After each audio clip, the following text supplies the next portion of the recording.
Bom dia a todos,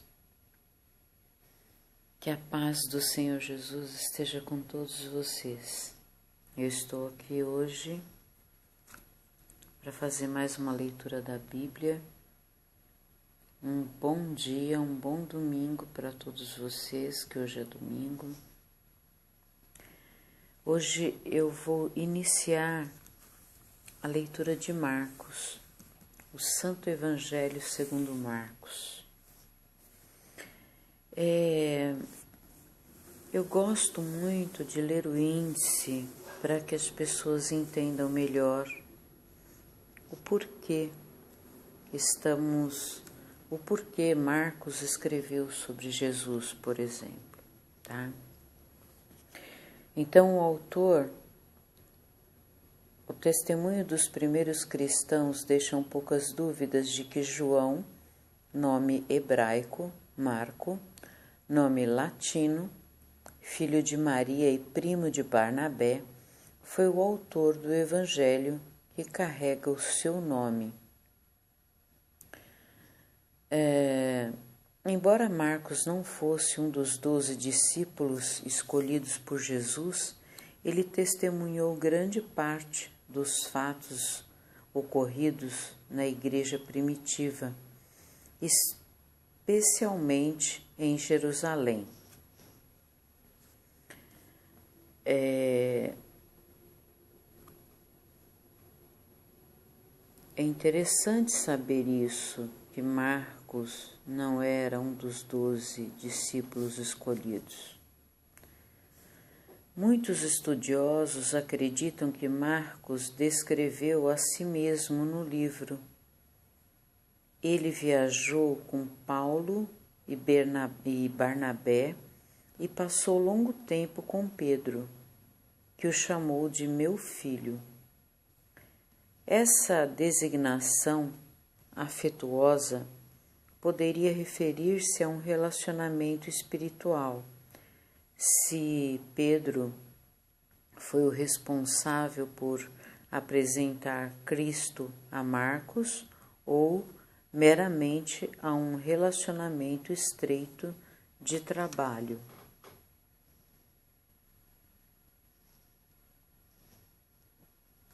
Alguns têm identificado Marcos como intérprete de Pedro e certamente a pregação e o testemunho do apóstolo serviram de fonte para as informações que Marcos registrou. Em um livro que eu li recentemente, escrito por um padre, ele relata que Marcos era médico e por isso ele se ateve mais às curas que Jesus fez. Mas vamos continuar aqui. O Evangelho de Marcos provavelmente foi escrito antes da destruição do Templo de Jerusalém, 70 anos depois de Cristo. Lembram-se que em uma passagem em Mateus nós lemos que Jesus falou que daquele templo não sobraria pedra sobre pedra? Pois se uma catástrofe de tal magnitude já tivesse ocorrido, certamente teria sido mencionada pelo autor, embora a data exata seja incerta. Parece razoável estimá-la entre 65 e 68 depois de Cristo. É possível, eu acredito, até que talvez menos que isso. Por quê? Jesus já tinha 30 anos, ou quase 30 anos, quando ele começou o seu ministério. Os discípulos também não eram jovens, então não poderia ser depois de 70 anos, depois de Cristo, né? Que aí os discípulos já teriam mais de 100 anos, seria um tanto difícil até esse encontro entre alguns deles aqui. Pano de fundo, o contexto. O Evangelho de Marcos é novamente associado exclusivamente a Roma, onde se localizava uma comunidade cristã de tamanho considerável. Qual o propósito de Marcos? Marcos pretendia contar as boas novas de Jesus, diferentemente dos evangelhos de Mateus e Lucas, que começam com o nascimento de Jesus, ou João, que abre seu livro com a apresentação do Cristo pré-encarnado. O Evangelho de Marcos inicia com o ministério de Jesus, essencialmente evangelístico,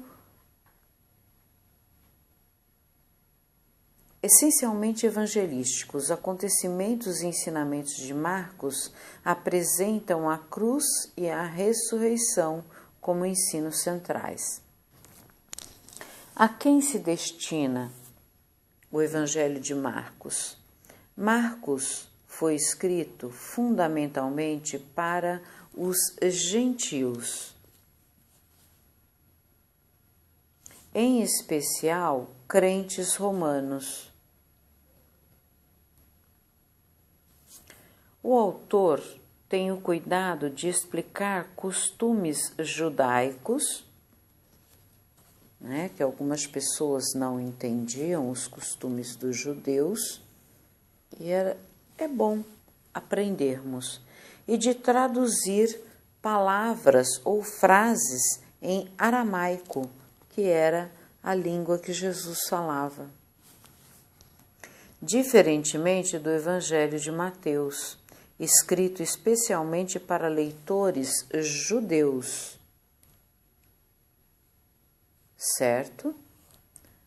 Então, é interessante, por isso que eu acho interessante ler a introdução. Poucas referências ao Antigo Testamento aparecem em Marcos. A importância dada à perseguição e ao martírio também teriam tocado os cristãos romanos, que tinham sofrido muito sob Nero e outros imperadores. Características literárias. Marcos é um livro de ação. Isso é interessante para nós. A expressão "e logo", imediatamente, introduz a maioria das seções e é mais utilizada em Marcos do que em qualquer outro livro do Novo Testamento.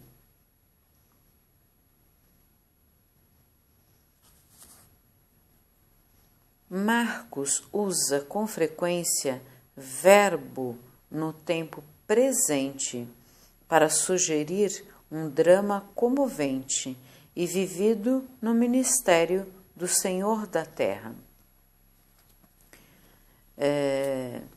Então ele é mais incisivo, né?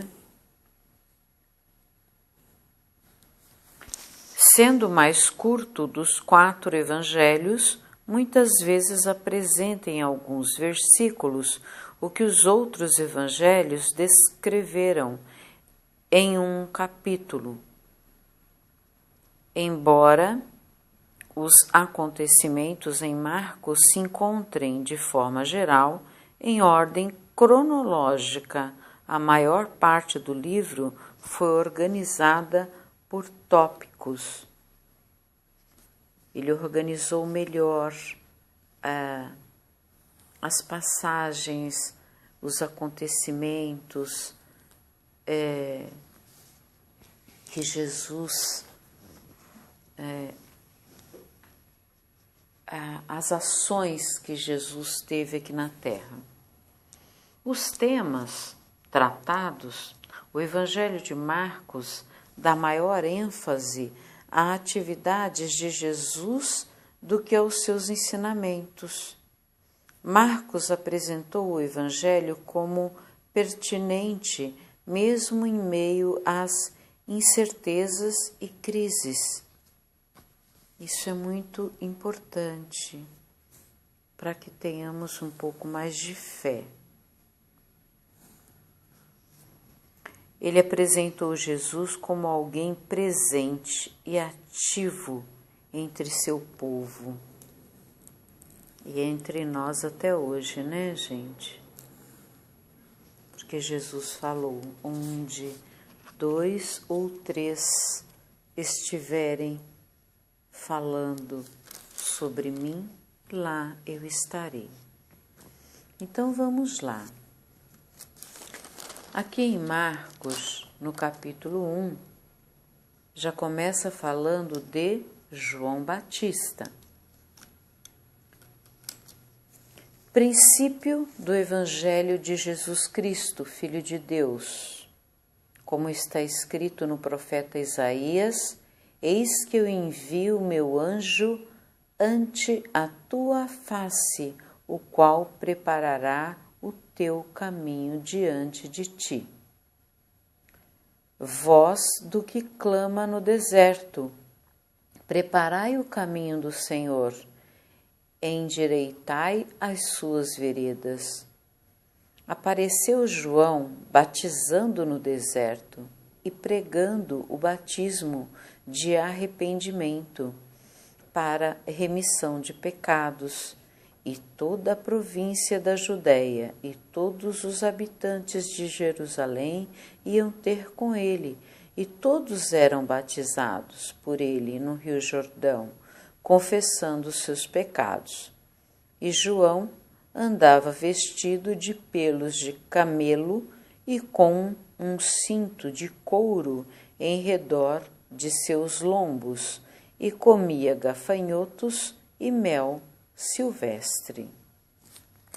E pregava dizendo, após mim vem aquele que é mais forte do que eu, do qual não sou digno de, abaixando-me, desatar a correia das sandálias.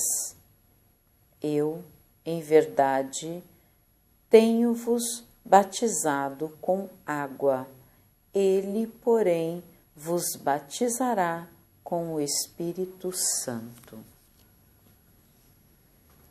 Então aqui João deixa bem claro que ele está batizando as pessoas com água, mas aquele que virá, que é Jesus, os batizará com o Espírito Santo. O batismo e a tentação de Jesus. E aconteceu naqueles dias que Jesus, tendo ido de Nazaré, da Galiléia, foi batizado por João no Rio Jordão.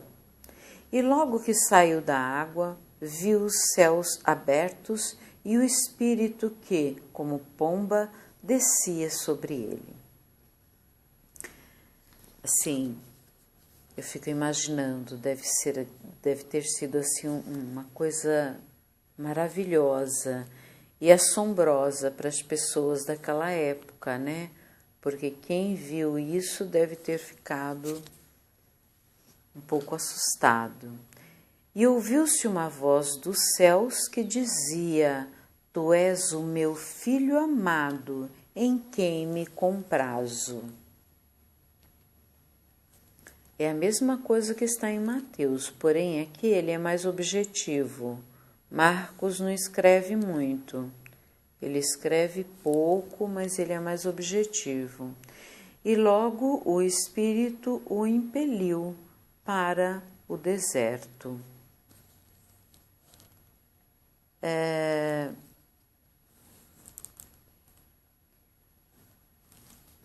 uma passagem belíssima. O batismo de Jesus é sensacional.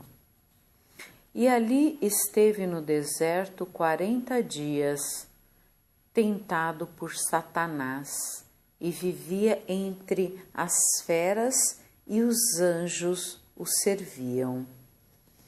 Então, aqui Marcos deixa, no versículo 13, ele deixa bem claro como Jesus ficou no deserto 40 dias, tá? Ele foi tentado por Satanás, mas ele era servido pelos anjos. Isso é muito interessante, muito bonito.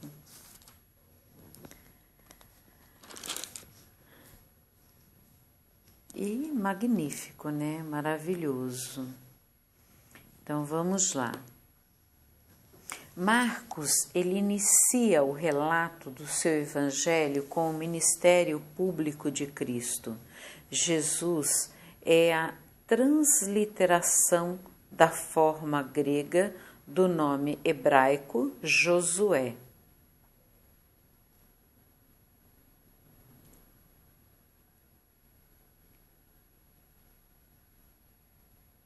Na literatura, salvação de Javé ou Javé Alva. Cristo, o ungido, é equivalente ao título hebraico Messias, Mashiach. A expressão Filho de Deus é um tema importante no livro, destacando o caráter de Cristo, bem como a sua essência. Em todos os 4 evangelhos, Jesus dirige-se a Deus, chamando-o de Pai, e o Pai chama-o de meu filho.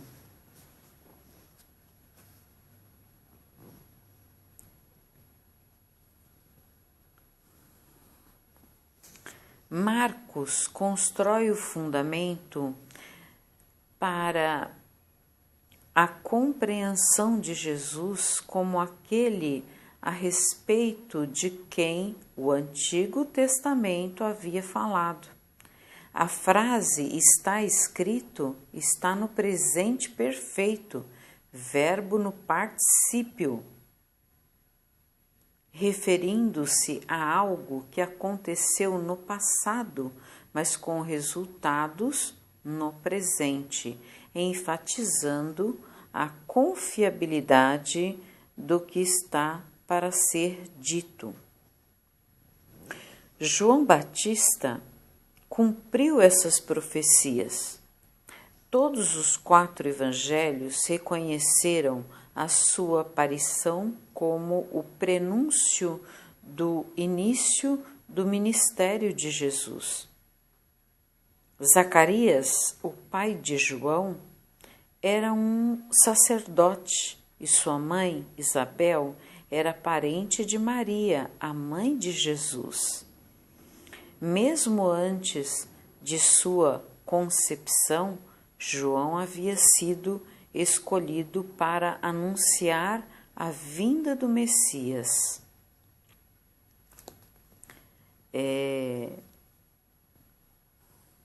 Isso é bastante frisado no Evangelho, né? Então vamos lá, continuando. Batizar, do grego, batizo, pode significar colocar para dentro e é usado para descrever algo ou alguém que foi colocado em um novo ambiente ou união, mudando assim o seu relacionamento com o ambiente antigo. Ou seja, antes de sermos batizados, somos pecadores. Depois de batizados, nos vemos livres dos pecados anteriores e temos que nos esforçar para não pecar mais. João afirmou claramente que seu batismo não era igual ao de Jesus. O centro da mensagem de João era conclamar as pessoas ao arrependimento de seus pecados. O arrependimento, que seria a mudança de ideia, exigia uma mudança de vida decisiva, deixando para trás o estilo de vida antigo. O arrependimento sincero resultava no perdão de pecados. Eu gosto sempre de frisar isso aqui, gente. Arrependimento sincero. E quando Jesus perdoou Maria Madalena, ele falou para ela: vai e não peques mais. E tem pessoas que elas acham que elas podem fazer maldade com as pessoas e depois ela vai lá e pede desculpas e tá tudo certo. Isso eu vejo acontecer dentro da minha família, aliás, dentro dos meus familiares, o meu núcleo familiar. Acontece também, mas acontece também. É raro, mas acontece. Dentro da minha família, meus familiares, amigos, colegas de trabalho, e as pessoas não entendem que Jesus, ele falou para quando você pede perdão dos teus pecados, você tem que fazer um esforço para não pecar mais. Então, se você se compromete com Deus, você pede perdão a Ele por um determinado pecado, depois, no dia seguinte, você está fazendo a mesma coisa, então,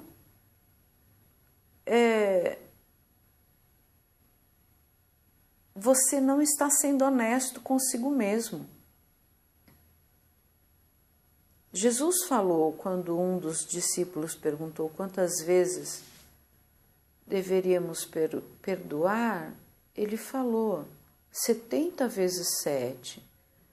Mas isso não quer dizer que nós tenhamos que ficar perdoando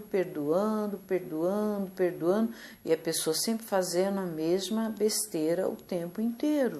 Você até perdoa, mas chega uma hora que você não consegue perdoar mais. E aí você fala, não, chega, eu estou perdoando essa pessoa, né? Esse esposo, ou essa esposa, ou esse namorado, ou essa namorada, ou esse irmão, ou irmã, ou esse filho ou filha, enfim, seja lá quem for. Você cansa, né? Eu falo isso porque isso já aconteceu comigo e com meu ex-marido. Eu perdoei, desculpei, chegou uma hora que eu falei, chega, não aguento mais.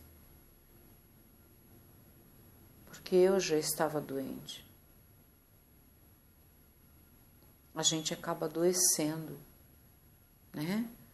Então vamos refletir sobre essa questão do perdão. Temos que perdoar, sim. Mas aquele que recebe o perdão também tem que ter noção de não errar mais. Você não pediu perdão? O outro não te perdoou? Então evita errar de novo, porque isso machuca. É como você tá com um dedo numa ferida e ficar toda hora mexendo ali, né? Então, vamos nos ter mais responsabilidade sobre essa questão do perdão, de perdoar e de ser perdoado. Tá tudo aqui, Jesus deixou tudo aqui, só que nós temos que refletir. Não é só ler. Tem gente que lê a Bíblia a vida inteira. Mas ele fala mal da igreja, fala mal do pastor, ele fala mal do padre, do dirigente espiritual, ele fala mal do vizinho, da vizinha, do raio que o parta, ninguém presta para ele. Então fica difícil, né? Vamos lá. Embora João possa provavelmente ter tido contato com a comunidade ascética do Qumran, ele não parece ter sido influenciado por este grupo,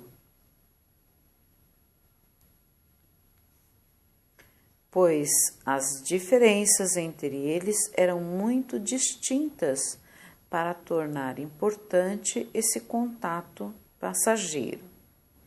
Certamente não há nenhuma evidência de que o método do batismo de João, ou a ênfase que dava ao arrependimento e ao juízo, tenha vindo dessa comunidade essênia. Era uma seita judaica, tá, gente? Uma das, porque haviam várias seitas. O mundo não começou com uma religião só, assim como aqui no Brasil nós já temos várias religiões. Os índios tinham e ainda tem várias, cada grupo indígena tem a sua etnia, aqueles que ainda vivem em tribos, na África, aqueles que ainda vivem em tribos também. Cada etnia tem a sua maneira de cultuar a Deus. Onde Jesus nasceu também não era diferente. Então haviam várias seitas, já existiam, porque quando Jesus chegou, nós já tínhamos a Torá, né? Jesus era um conhecedor das Escrituras já existentes e haviam outras. A apresentação da Trindade é enfatizada. Jesus, o Filho em carne, o Espírito Santo em forma de uma pomba e o Pai, cuja voz foi ouvida do céu. O Pai declarou sua satisfação para com o Filho ainda antes da tentação do deserto e antes que ele ensinasse, fizesse qualquer milagre ou curas ou morresse na cruz. O Pai declarou publicamente que Jesus tinha a mesma autoridade que ele. Não foi alguém que ouviu dizer, não. Foi Deus que falou. Foi o próprio Pai de Jesus, o nosso Pai, tá? Então, existe uma dúvida entre a Santíssima Trindade. Algumas religiões dizem que a Santíssima Trindade é uma só, e aqui está deixando claro que a Trindade é Jesus, o Filho em carne, o Espírito Santo em forma de uma pomba e o Pai, cuja voz foi ouvida do céu. Outra coisa também que eu gosto bastante de enfatizar, que tem gente que fala, Deus falou comigo. Ai, gente, Deus, ele é tão superior, né? Em nenhum dos escritos da Bíblia, eu não li ainda, que ninguém viu Deus. Deus, quando falava com Moisés naquela... esqueci o nome daquela árvore que ficava em chamas, não sei se era uma figueira, que ela ficava em chamas. Jesus, se alguém viu a Deus, foi Moisés, mas nenhuma outra pessoa o viu. Então, Às vezes a gente tem algum sonho, alguma visão, pode ser Jesus, pode ser o Espírito Santo, ou um anjo de Deus que Deus permite vir nos ajudar. Aqui mesmo em Marcos fala de um anjo, aqui ó, no versículo 2, o meu anjo, eis que eu envio o meu anjo ante a tua face, o qual preparará o teu caminho diante de ti. Então, a gente tem que ter muito cuidado em relação a isso. Marcos concordou com os outros escritores que o Espírito foi responsável tanto pelo encontro de Jesus com Satanás, como pelos 40 dias de jejum. Moisés e Elias também passaram 40 dias no deserto durante seus respectivos ministérios. Então, essa questão do jejum no deserto foi não só Jesus, como Elias e Moisés também passaram pela mesma situação. Mas como está aqui no versículo 1, que enquanto Satanás atentava Jesus, os anjos cuidavam de servir a Jesus, penso, não está escrito aqui, tá? Penso que Moisés e Elias também deve ter sido da mesma forma, né?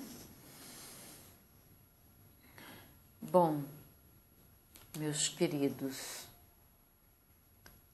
que cada um de vocês tenha um domingo abençoado, vocês, sua família, seus familiares e amigos, que quem ouvir essa leitura estiver aflito, atormentado, agoniado, adoentado, por qualquer motivo ou em qualquer lugar que você esteja, em sua casa, no hospital, no asilo, no orfanato, num presídio, em qualquer lugar que você esteja, receba a paz do Senhor Jesus, receba cura, receba refrigério para suas aflições. Em nome de Jesus. Amém.